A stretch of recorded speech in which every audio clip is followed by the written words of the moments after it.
While waiting for the HD 2D remakes of Dragon Quest I through 3, I don't think anyone could have expected a full-on remake of Dragon Quest VII. It already had a pretty good remake on the 3DS and was about as good as you can hope for as far as 3D remakes go, even if it was slightly abridged to cater to modern gamers. Yet the problem was that it was stuck on the 3DS. When it was on the old PlayStation and even the 3DS remake, Dragon Quest VII had some questionable creative choices. The job class system takes forever to get to. Several of the story arcs are padded out with a lot of repetitive backtracking that amounts to nothing, and the gameplay is fairly thin for such a long game.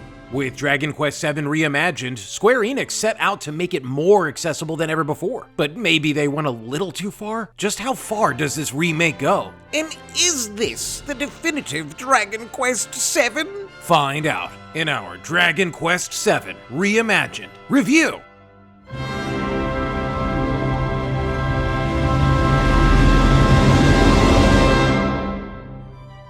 When it was announced that the remake of Dragon Quest VII was going to be called Reimagined, I assumed that it meant that there were going to be sweeping changes made to make this the ultimate Dragon Quest game. There is a solid foundation to work with, and Square Enix has shown they're not afraid to expand their stories and gameplay in some of their other remakes.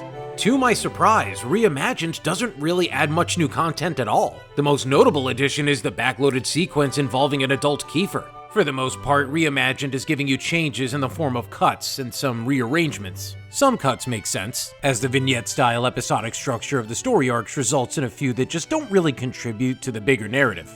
The basic story stays the same. A fisherman's son from Pilchard Bay teams up with Prince Kiefer and Maribel, the mayor's daughter, to find ancient map fragments in nearby ruins that allow them to travel to the past. There, they discover fragmented lands in crisis due to demonic forces. As their group grows to include allies like the wolf boy Ruff, the paladin Mervyn, and the dancer Aishi, they work together to solve these historical disasters, defeat local evils, and restore the continents to the present. The way the story unfolds adds to the sense of a huge and sweeping adventure, and even in this abridged form, it still feels effective. Some major changes are that Aishi joins the party much earlier now, and is no longer the final party member.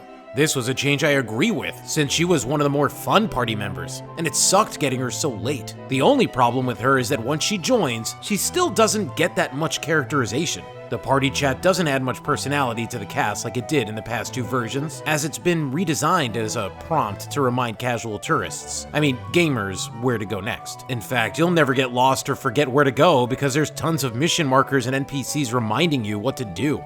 Dungeon floor maps are completed the moment you enter an area. They even mark where the treasures are. Several dungeons are simplified, like the Tall Tower, going from 9 floors to only 6. Tons of puzzles are just gone or have been redesigned to be so easy that they can't even be called puzzles. There's so many examples to point at with this that it becomes hard to notice anything else. Several dungeons have been cut entirely, and even a few islands too. What's confusing is that some that didn't get cut have been made optional, and that they don't have a worthy reward to play through them. It's almost as if they were going to get cut, but someone had already made the sequences, so they got left in. Reimagined speeds through scenarios, often trimming story beats to shorten playtime, which makes it feel like an inferior experience compared to both original and the 3DS remake. If you're already a fan of the older versions, expect to be constantly distracted by the compromises that just cater to tourists who don't even have what it takes to play the original. If you didn't play the 3DS remake or the original and you're a Dragon Quest tourist, you'll probably have a great time. The heart of the game is still very much Dragon Quest VII, with searching for tablets and getting into turn-based battles. The combat system has been beefed up a bit since you get job classes much earlier now, and it does not take long before you gain the ability to have 2 classes.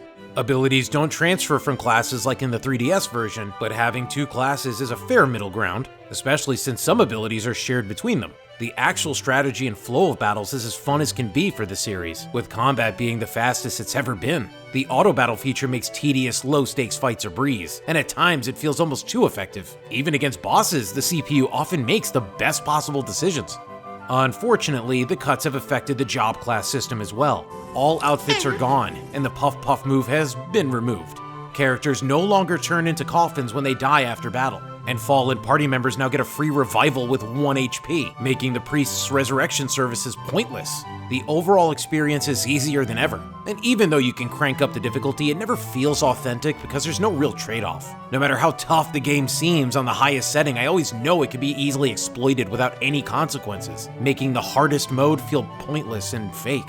A simple fix for this issue already exists in other games, either by disabling trophies or create a separate difficulty mode that locks you from lowering it once activated. Dragon Quest XI nailed this years ago with its draconian settings. It's still a mystery why this idea never came back, as it offered a pure, unadulterated challenge for true gamers. The graphics are undeniably stunning and look incredible in 4K. Unfortunately, they cut corners by reusing a limited selection of NPC designs. Several story arcs highlight characters from the new islands, only for the same models to appear in the next town as generic nobodies, repeating the same few lines of dialogue. It makes no sense why this is called Reimagined when most of the time it cuts content. They should have called this Dragon Quest VII Abridged and Easier, because that's what it is. There is still some enjoyment to be had, it's still a Dragon Quest game after all, but losing so much content for the sake of better graphics doesn't seem worth it.